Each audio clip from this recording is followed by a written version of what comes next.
जरूर कहना चाहता हूं मेरे भाइयों कि आज मैं हिंदू भाइयों से जुआ खेलने के लिए तैयार हूं। अब आप ये मत कहना मौलाना साहब जुआ तो हराम है, क्यों? मैं इसलिए ऑफर दे रहा हूं कि आओ रख लो, तौहीद का जितना सबूत तुम्हारी किताबों में है उतना तो हमारे यहाँ यहूदियों में और ईसाइयों में नहीं है। यहूदी और ईसाइयों में नहीं है। हालांकि तौरात का ये बहुत बड़ा सबूत है। रामचंद्र जी की पत्नी सीता का हरण होता है। हनुमान और लक्ष्मण सीता को श्रीलंका से रावण के जुल्म से छुड़ा के लाते हैं। सीता जी राम के पैर छूने के लिए झुकती हैं और आशीर्वाद लेना चाहती हैं, लेकिन रामचंद्र जी अपने पैर नहीं छूने देते हैं। ये वाल्मीकि रामायण है जो 2000 साल पहले लिखी गई थी। आजकल की रामायण तो ये अभी 100-200 साल पुरानी है। उसमें राम को भगवान ही नहीं माना गया।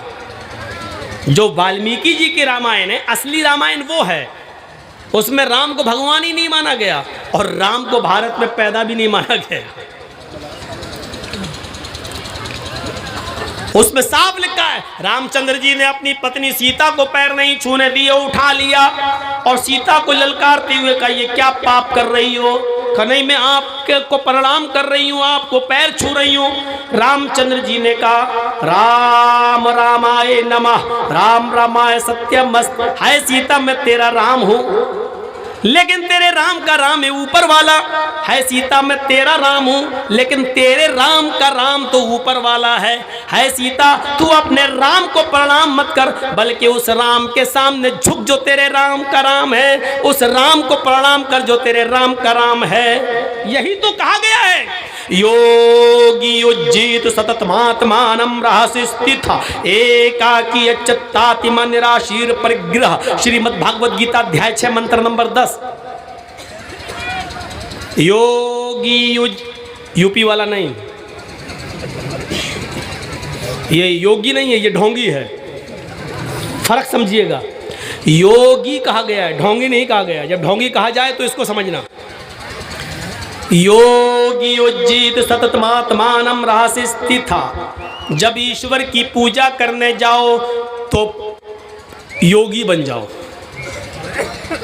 यानी पूरे शरीर की एक्सरसाइज, पूरे शरीर की एक्सरसाइज हो जाए, पूरे शरीर को झुका लो। पूरे शरीर की एक्सरसाइज सिर्फ नमाज में होती है, किसी इबादत में नहीं होती। आप देख लीजिए, मंदिर में जाइए, हिंदू लोग क्या करते हैं, बस पूरे शरीर की एक्सरसाइज नहीं है। अब तो ये भी नहीं हो रहा है, मोटरसाइकिल पे जा रहा है आप, सामने हनुमान जी की मूर्ति ढाई 10 किलो की खोपड़ी बढ़ गया आगे। अब तो कोई उतरकर हाथ भी जोड़ना गवारा नहीं कर रहा है। हिंदू भाई अगर हो तो बुरा ना माने, ये रियलिटी है, ये सच्चाई है, वास्तविकता है। मोटरसाइकिल पे जा रहे हूँ, नई बीवी बैठी हुई है, हनुमान की आगे बढ़ गए, ना कोई वुजू, ना कोई हाथ पैर धोना, ना कुछ नहीं, बढ़ गया। ये रियलिटी है। मोटरसाइकिल भी नई है, उतरना भी नहीं चाह रहा, और नई है भी इसलिए कि वो भिख मंगनी है। भिख मंगनी गाली समझते हो ना? अरे जो लड़की के बाप ने दामाद को इंटरनेशनल भिखारी समझ के खैरात में दी है, उसको मैं बोल रहा हूँ, उस बाइक को। जितने लोगों ने अपने ससुर से जो ली है मांग मांग के, जो मोटरसाइकिल है, ये सब इंटरनेशनल फकीर हैं, इंटरनेशनल भिखारी हैं ये लोग। और अब जो मांगेंगे वो और बड़े होंगे, क्योंकि जानने के बाद मांग रहे हैं। तो इंटरनेशनल भिखारी अपनी बीवी को बिठाया, जा रहा हूँ, लेकर 10 किलो की खोपड़ी बढ़ गया आगे। अब तो ये भी नहीं हो रहा। पूरे शरीर की एक्सरसाइज सिर्फ नमाज में होती है। देखिए, अल्लाह अकबर, ये पॉजिटिव रेजेस दौड़ रहे हैं, पॉजिटिव। ये हाथ की एक्सरसाइज है। और ये देखिए, वैसे बहुत से लोग यहाँ भी नियत मानते हैं, हमें कोई एतराज़ नहीं। आजकल लोगों को मिलाने की बात करना चाहिए, तोड़ने की नहीं, जोड़ना। ये वक्त की ज़रूरत है। जो लोग यहाँ बांध रहे हैं वो बांधें, हम लोग यहाँ बांधते हैं, बांध रहे हैं। अब यहाँ जो हाथ बांधे जाते हैं तो उसमें वज़न है, एक्सरसाइज है। आपने कभी तरावी पढ़ी होंगी, इमाम साहब जब देर तक किरत करते हैं, एक पारा उनको ख़त्म करना है 8 रकात तरावी में, तो आपको यालमून तालमून समझ में आएगा बस। गैरिल मग़ज़ूबि अलैहिम वलद्दाल्लीन तक तो गाड़ी सही चलेगी। इसके बाद इमाम साहब हो जाएंगे राजधानी एक्सप्रेस। बिस्मिल्लाहिर्रहमानिर्रहीम, अलिफ लाम मीम, ज़ालिकल किताबु ला रैब फ़ीहि हुदल लिल-मुत्तक़ीन अल्लज़ीना युमिनूना बिल ग़ैब व युक़ीमूना स-सलाता व मिम्मा रज़क़नाहुम युनफ़िक़ून। आखिरी वाला जुमला खींचता हुआ नजर आएगा, युनफ़िक़ून, यालमून, तालमून। अब इधर नींद आ रही है आदमी को, आप देखिएगा ऐसे पढ़, एकदम ऐसे कर, ये जो हाथ नीचे गिरा है ये एक्सरसाइज है, इस पर वजन पड़ रहा है। ऐसे कर ये, और जो लोग ऐसे करके ऐसे बांध लेंगे, वो गर्दन तो ऐसे होगी लेकिन हाथ नहीं छूटेगा। आप करके देख लीजिए, हाथ नहीं छूटेगा। क्यों? यहाँ प्रेशर नहीं है, यहाँ एक्सरसाइज नहीं है। और हिंदू धर्म में भी आप देखिएगा, मूर्ति के सामने जब कोई आदमी खड़ा होगा तो हाथ बांधेगा लेकिन सीने पर। हम लोग ऐसे रख लेते हैं, वो ऐसे रखते हैं, लेकिन रखता सीने ही पर है। ओम भूर्भुवः स्वः तत्सवितुर्वरेण्यं भर्गो देवस्य धीमहि धियो न प्रचोदयात्। ये दिल पे हाथ रखने का मकसद ये होता है कि हम दिल से क्षमा मांगने आए हैं, और जो भक्ति पूजा कर रहे हैं वो है प्रभु हम दिल से कर रहे हैं। हम लोग भी हाथ सीने पर रखते हैं, उसका मकसद यही है अल्हम्दुलिल्लाह रब्बिल आलमीन। और अल्लाह मैं दिल से गवाही देता हूँ कि सारी तारीफ तेरे लिए है। और रहमान रहीम, अल्लाह हम दिल से गवाही देते हैं कि तू बड़ा मेहरबान निहायत रहम करने वाला है। मालिक यौमिद्दीन, हम दिल से तुझे क़यामत के दिन का पूरा पूरा मालिक मानते हैं। हर चीज दिल से होती है। तो पूरे शरीर की एक्सरसाइज। अब देखिए, रुकू में कमर सीधी, बल्कि कमर तो इतना सीधा रखने का हुक्म दे दिया गया कि पानी का भरा हुआ लोटा अगर रख दिया जाए या बर्तन गिलास तो गिरने ना पाए। वो अलग बात है कि आजकल तो कौवे की चोंचे मारने वाला होता है नमाज में, सुभान रब्बिल अज़ीम, सुभान रब्बिल अज़ीम, सुभान रब्बिल अज़ीम, अल्लाहु अकबर। वो कौवे की चोंचे आजकल मारी जा रही हैं। एक बार मैं बंगाल में कहीं नमाज़ पढ़ने के मस्जिद में गया तो मैं वज़ू बना रहा था। एक बंगाली बेचारा आदमी आया और मेरे सामने बैठ गया पास में, कहता मौलाना साहब जमात खड़ी, कितनी रकात हो गई है? हम बोले 2 रकात हो गई है। 2 रकात हो गई? उसकी 2 मिल गई, हमारी वज़ू बनाते हुए एक और छूट गई। अरे हमारी 3 चली गई, उसकी 2 मिल गई। जबकि वज़ू बनाने बैठा था तो 2 निकल चुकी थी, 2 बाकी थी। इतनी जल्दी वज़ू बना के गया कि वो दोनों पा गया। आजकल ये मजाक हो रहा है, मजाक। वो ऐसे करके जल्दी से गया, जल्दी से एकदम गया, वज़ू बना के चला गया। अल्लाह के रसूल ने वज़ू बनाने के लिए भी हुक्म दिया कि मा मिनकुम मिन अहदिन यतवज़्ज़उ फयुहसिनुल वज़ू। तुम में से जब भी कोई आदमी वज़ू बनाए तो अच्छी तरीके से वज़ू बनाए।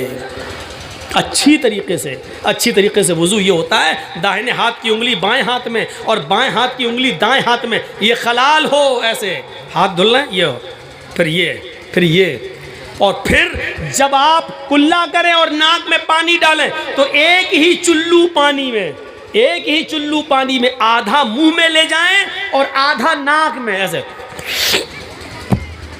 आधा मुंह में और आधा नाक में। और जिस हदीस के अंदर 3 मरतबा कुल्ला और 3 मरतबा नाक में पानी डालने का जिक्र अलग अलग आया, वो हदीस ज़ईफ़ है। सनद के एतबार से वो हदीस कमज़ोर है। जिस हदीस में एक ही चुल्लू पानी में, आधा मुंह में और आधा नाक में, और उसका तरीका ये होना चाहिए, ऐसे आधा हो गया। अब दाहिने हाथ की उंगलियों से दांत रगड़ो और बाएं हाथ का अंगूठा और ये उंगली नाक में डाल के ऐसे करो, और फिर इस अंगूठे से ये पकड़ो कस के। मैं नहीं करूँगा ज़ोर से, नहीं तो यहीं पर असली घी निकल जाएगा। सर्दियों का दिन वैसे ही है, ऐसे पकड़िए कस के, और फिर इसको ये दबाइए ऐसे, फिर ऐसे करके ऐसे झाड़िए, और फिर दूसरा पानी लेके फिर इसी तरीके से कुल्ला करिए, नाक में पानी डालिए, फिर ऐसे करिए। ये अच्छी तरीके से वज़ू में ये चीज़ शामिल है। मैं समझता हूँ कि 95% आदमी सही वज़ू नहीं बना रहा है। अल्लाह रब्बुल आलमीन हमें शरीयत के मुताबिक वज़ू बनाकर नमाज पढ़ने की तौफीक अता फरमाए। तो मेरे भाइयों, बात आगे निकल गई। योगी उज्जित सतत महात्मानम रहस्य स्थिता, पूरे शरीर का योग, पूरे शरीर की एक्सरसाइज हो जाए। अब देखिए, रुकू में बिल्कुल पानी का बर्तन गिरना ना पाए। समय अल्लाहु लिमन हमीदा, फिर अल्लाहु अकबर कहकर सजदे में जाइए। आप जब सजदे में जाएंगे तो आप जब सजदे में सर रखेंगे तो ब्लड का सर्कुलेशन पैर में नसों के द्वारा आते आते आपके हार्ट और गर्दन से होते हुए पूरा ब्लड का सर्कुलेशन आपके दिमाग में पहुंच जाएगा। वो सर और वो आपका दिमाग जो 24 घंटे में आपके खड़ा रहने की वजह से ब्लड का सर्कुलेशन जो आपके दिमाग तक दिन भर में नहीं पहुंच पाता, वो 5 वक्त की नमाजों में आपके दिमाग तक पहुंच जाता है और आपकी दिमाग की सारी नसों को ताजगी बख्श देता है। डॉक्टर मोरिस बुकाय अमेरिका का बहुत बड़ा डॉक्टर गुजरा है, उसने लिखा है कि अगर मुसलमान 5 वक्त की नमाज में वैसे सजदा कर ले जैसे किया जाता है, नबी ने बताया है, तो ऐसे आदमी को ब्रेन हैमरेज की बीमारी कभी नहीं हो सकती है, क्योंकि उसके दिमाग में खून पहुंचता रहता है सजदे की वजह से। कितनी बड़ी मेडिकल साइंस है नमाज के अंदर। अगर आप नमाज को उसके तरीके पर पढ़ना शुरू कर दें तो अल्लाह की कसम बाबा रामदेव की सिखाई हुई एक्सरसाइज की जरूरत ही नहीं पड़ेगी। बाबा रामदेव ने खुद एक जलसे में एक अपने हिंदू महासभा में कहा था कि नमाज खुद एक एक्सरसाइज है और मुसलमान अगर इस नमाज को पढ़ ले तो ये पूरी एक एक्सरसाइज है। भाई एक ज़रूरी ऐलान ये है कि मौलाना अजीज़ुर रहमान साहब जो ख़तीब थे उनका फ़र्जंद गायब है, इसलिए ऐलान किया जाए ताकि स्टेज के करीब आ जाए। उनका बेटा गायब है, यहीं पे गायब हुआ है। हाँ थोड़ा सा आप कर दीजिए और बंगाली में भी करिए ताकि सबको বাংলা में भी बोलिए। মৌলানা আজিজুর রহমান বুখারী সাহেব ওনার একটা ছেলে হারিয়ে গেছে, ছেলের নাম হলো শফিউর রহমান। বক্তা মৌলানা আজিজুর রহমানের ছেলে শফিউর রহমান হারিয়ে গেছে। যদি কেউ পেয়ে থাকে কিংবা কারো জানা থাকে তো স্টেজের কাছে নিয়ে আসবেন। तो मेरे भाइयों मैं अर्ज ये कर रहा था कि पूरे सर्कुलेशन दिमाग तक पहुंच जाता। कितनी बाबा रामदेव ने एक तकरीर में भाषण में यही कहा था कि नमाज बेस्ट एक्सरसाइज है, बेस्ट एक्सरसाइज।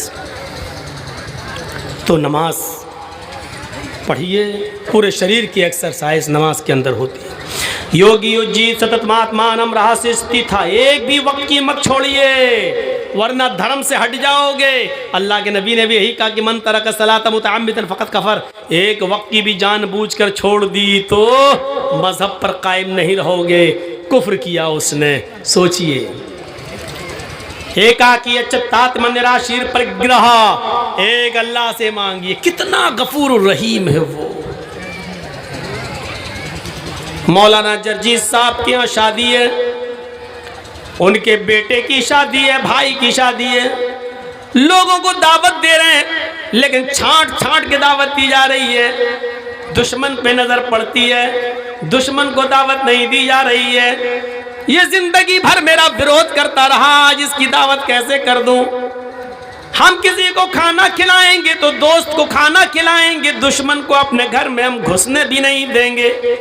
लेकिन थोड़ी देर के लिए तखय्युल की इशारा पर सवार होकर सोचिए, अल्हम्दुलिल्लाहि रब्बिल आलमीन, हमारा परवरदिगार हमारा रब वो है जो दोस्त को भी खाना खिलाता है, दुश्मन को भी दे रहा है, मोमिनों को भी दे रहा है, काफिरों को भी दे रहा है। आसमान से बारिश